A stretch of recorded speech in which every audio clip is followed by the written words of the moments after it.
If you're like most people thinking of making a move, one of the things that you dread most is choosing a good mover. Look, we've all heard the horror stories, and in this video, we're going to help you steer clear of some of the worst scams.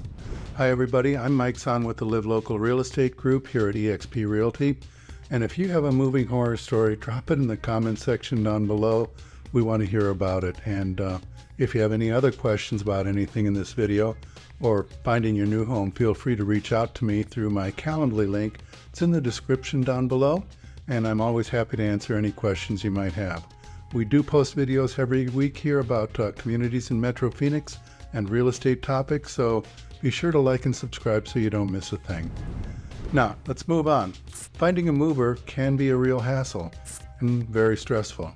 In this video, we're going to talk about 8 different things you can do to help protect yourself based on my experience in working with over 400 clients making their moves over the past 18 years.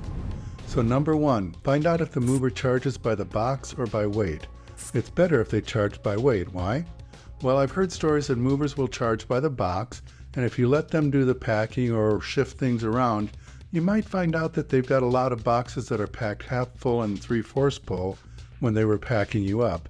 More boxes equals more money, and if they charge by the weight, they can't play games like that. So be sure your mover will charge by weight, or if they charge by the box, make sure you do the packing. Number 2, make sure you shop around and get those estimates. You're going to be surprised how much the cost of moving varies between movers. Having said this, make sure you look at the big picture because sometimes the cheapest option ends up being the most expensive.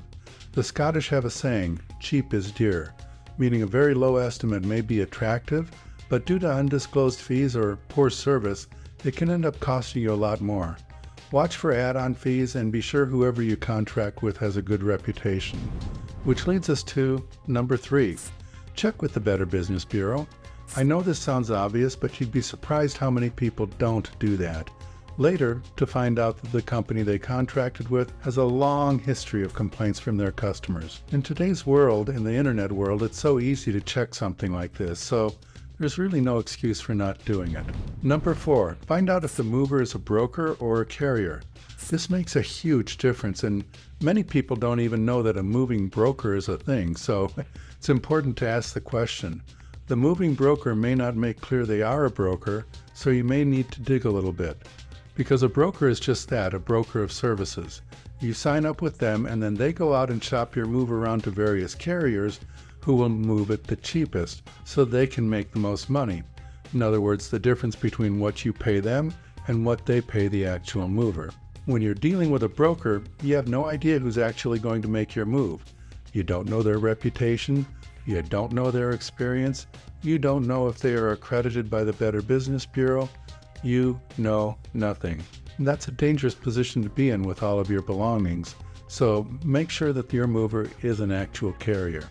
If they're a carrier, they will do the move themselves, and they will not contract it out to a third party. Number 5, this is another important one. Find out if they can guarantee a delivery date for you. I've seen and heard of people over the years that have waited for days, sometimes even weeks, beyond the promised delivery date to get their furniture. Winds up sitting in a warehouse in Denver or Dallas, but not in Phoenix, and you have no access to your furnishings until they get them delivered to you. It's beyond frustrating, so make sure you get a guaranteed delivery date and make sure you get it in writing. Number 6, insist on a binding estimate, not a general estimate. A binding estimate will guarantee you that the final delivery charge will not be higher than what they quote, as long as you don't add services or additional furnishings to the move. I've seen and heard horror stories of furniture movers that will tack all sorts of fees on at the end, and they won't release your furniture until you agree to pay them. They can literally hold your furniture hostage, and I've seen them hold it hostage for days and even weeks while the final price is negotiated. Moving into your house should be an exciting experience, not a major conflict with the company you trusted to move your furniture. Number 7, check to be sure the company is licensed and insured. Dig a little deep here and find out how much they are insured for and how that works if there is damage to your furniture. Is there a deductible? If so, who is responsible for it? Is there a limit to their liability? How do you have to prove it's damaged? I strongly recommend you do a video tour of your home prior to the move and carefully video every item in your house that is of value so that you can prove the condition of it before they picked it up. Accidents happen and things break, that's the nature of moving. But what differentiates a good moving company from one not so good is how they handle those accidents. And last but not least, beware of rented moving vans. Ask to see a photo of their moving van. They should be able to show you a large box truck or semi-trailer with their name and logo on it. And, if they can't do that, be very suspicious. They could end up showing up at your home with a U-Haul or a Ryder moving truck, and a reputable mover will have their own equipment and should be able to show you that equipment. If they can't run, don't walk away from them. They'll probably have a good price, but not necessarily a good result. So again, I'm a realtor here in Metro Phoenix. I've been practicing real estate full-time since 2005. If you have any questions, again, just book a call with me in my Calendly link in the description down below, or email me.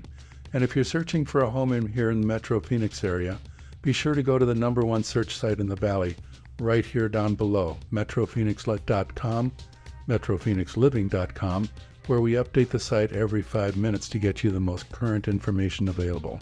So thanks for watching, and I'll see you in my next video.